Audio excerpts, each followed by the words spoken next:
Assalamualaikum warahmatullahi wabarakatuh. Anak-anakku, pada pertemuan hari ini kita belajar tentang difusi osmosis.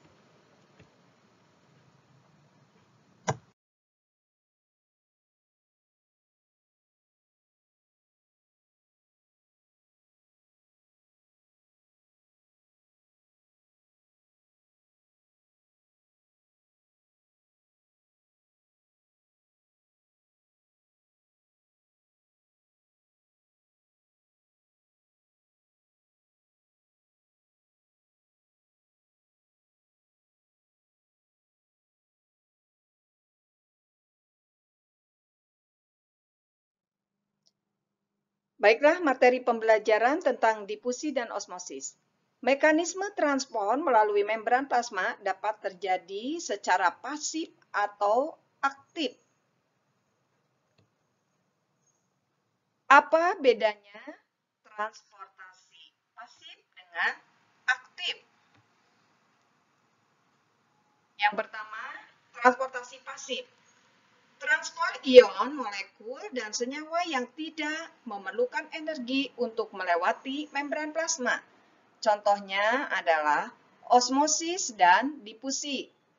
Nah, yang kedua, transport aktif adalah transport yang melawan gradien sehingga memerlukan ATP. Marilah kita lihat apa perbedaan difusi dan osmosis pada transportasi pasif. Difusi adalah peristiwa perpindahan molekul-molekul suatu zat dari larutan yang berkonsentrasi tinggi ke konsentrasi yang rendah. Nah, difusi sendiri dibagi dua. Yang pertama, difusi dipermudah dengan saluran protein. Yang kedua, difusi dipermudah dengan protein pembawa. Nah, yang kedua, transportasi pasif adalah proses osmosis, yaitu proses perpindahan molekul air atau pelarut melalui membran semipermeabel dari larutan berkonsentrasi rendah atau encer ke konsentrasi tinggi atau pekat. Bisa kalian lihat contohnya pada animasi yang ada pada PPT. Coba kalian lihat, ini adalah model. Yang bulatan biru adalah air, yang bulatan hijau adalah gula. Air akan berpindah ke larutan yang di sebelah kanan, sehingga larutan yang di sebelah kanan ini menjadi tinggi permukaannya karena dibatasi oleh membran selektif permeabel.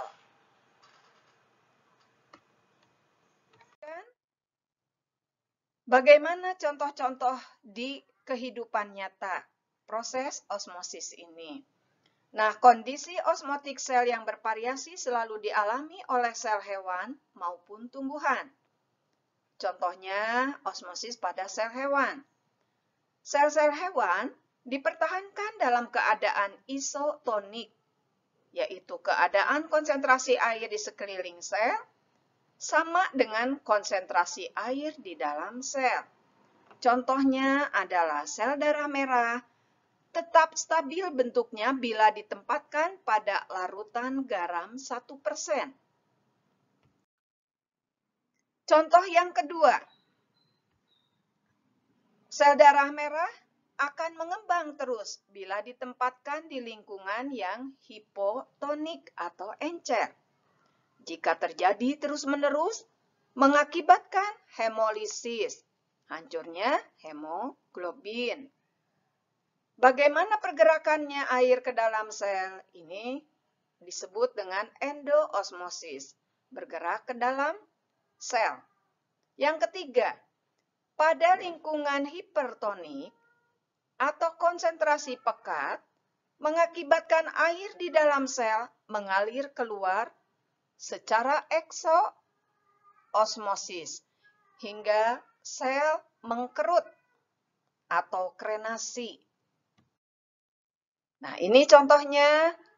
Kalian bisa melihat contoh osmosis pada sel hewan. Keadaan sel darah merah di dalam larutan yang isotonik. Nah, ini keadaannya bikonkap atau cekung kedua permukaannya. Nah, ini keadaan sel darah yang normal. Nah, bagaimana kalau sel darah ini dimasukkan ke larutan yang hipertonik atau pekat?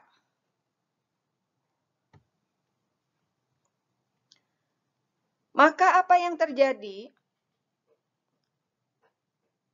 Air akan keluar dari sel darah merah ke larutan yang ada di dalam lingkungannya. Sehingga kondisinya seperti ini, yaitu mengkerut atau disebut dengan krenasi. Nah, yang ketiga, bagaimana jika sel darah merah itu dimasukkan ke dalam air yang atau lingkungan yang hipotonik? Ini air akan bergerak berdifusi ke dalam sel hewan tersebut sehingga kondisi atau bentuk sel darah merahnya menjadi mengembang penuh. Ini yang disebut dengan keadaan yang hipotonik. Bagaimana osmosis pada sel tumbuhan di keadaan atau kehidupan sehari-hari? Banyak terlihat contoh-contoh osmosis pada sel tumbuhan. Pada tumbuhan, adanya dinding selulosa yang keras dan elastis.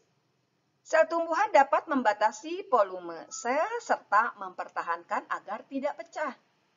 Nah, contoh, bila tumbuhan itu ditempatkan di hipertonik atau larutannya pekat, menyebabkan keluarnya air. Karena apa? Dinding tumbuhannya sendiri memiliki membran selektif permeabel sehingga terjadi proses osmosis, yaitu pindahnya air dari dalam tumbuhan menuju lingkungan. Apa yang terjadi?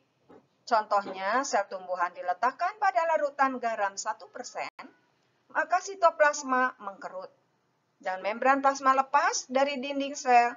Peristiwa ini disebut dengan plasmolisis, tetapi tidak rusak karena memiliki dinding selulosa.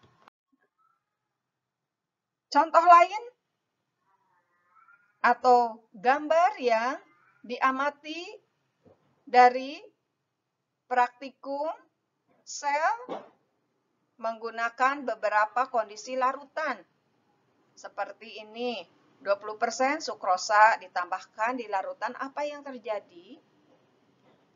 Apakah selnya pecah atau tidak? Bagaimana jika dimasukkan ke larutan air atau larutan tanpa gula? Nah, kalian bisa membandingkan bahwa jika sel tumbuhan dimasukkan ke dalam larutan sukrosa 20%, setelah 2 menit, maka dinding sel, membran sel atau membran plasmanya pecah. Sedangkan jika ditempatkan di kondisi lingkungan tanpa gula atau air destilasi, maka setelah 5 menit keadaannya tetap. Malah terjadi air yang masuk ke dalam sel, yaitu mengembang penuh. Atau di tumbuhan dikatakan turgid.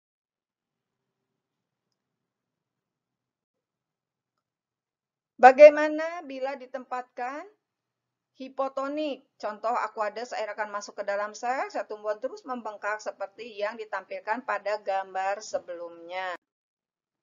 Contoh di kehidupan sehari-hari, perhatikan, ini daun tobacco atau tembakau, daunnya layu ketika keadaan lingkungan kurang air. Nah, setelah diberikan air, maka dia akan mengembang penuh. Hal ini yang dinamakan dengan proses osmosis, masuknya air dari lingkungan ke dalam sel tumbuhan, sehingga menyebabkan tanaman menjadi segar kembali. Apa yang dimaksud dengan keadaan turgid sel tumbuhan? Turgid artinya mengembang penuh, tapi tidak pecah.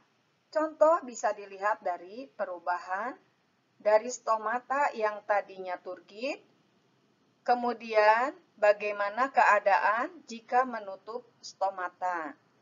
Stomata akan membuka ketika sel penjaga turgid atau mengembang penuh. Nah, ini posisi stomata ketika membuka. Sedangkan jika stomata tertutup, itu disebabkan karena sel penjaganya flasid. Kita lanjutkan kembali. Contoh-contoh turgid pada sel tumbuhan dapat kalian lihat pada gambar ini. Nah, ini stomata. Kemudian coba perhatikan air keluar dari stomata atau pada sel penjaga stomata, maka stomata akan tertutup. Jika air masuk ke dalam sel penjaga, maka stomata akan terbuka. Ini adalah slide yang terakhir, yaitu mekanisme turgid dan plasmolisis. Bisa kalian lihat, jika di dalam sel ini diletakkan di dalam lingkungan yang pekat, maka air akan keluar ke dalam lingkungan. Apa yang terjadi? Membran plasma mengkerut, tetapi dinding sel masih tetap tidak rusak. Ini yang disebut dengan keadaan plasmolisis. Nah, anak-anakku, kalian bisa mempelajari dengan jelas jika kalian praktikum difusi dan osmosis melalui LKPD yang Ibu sharekan di classroom. Silahkan kalian mencoba. Ibu akhiri pertemuan hari ini sampai di sini. Selamat bertemu kembali di materi berikutnya. Akhirul kata, wabillahi taufiq wal hidayah. Wassalamualaikum warahmatullahi wabarakatuh.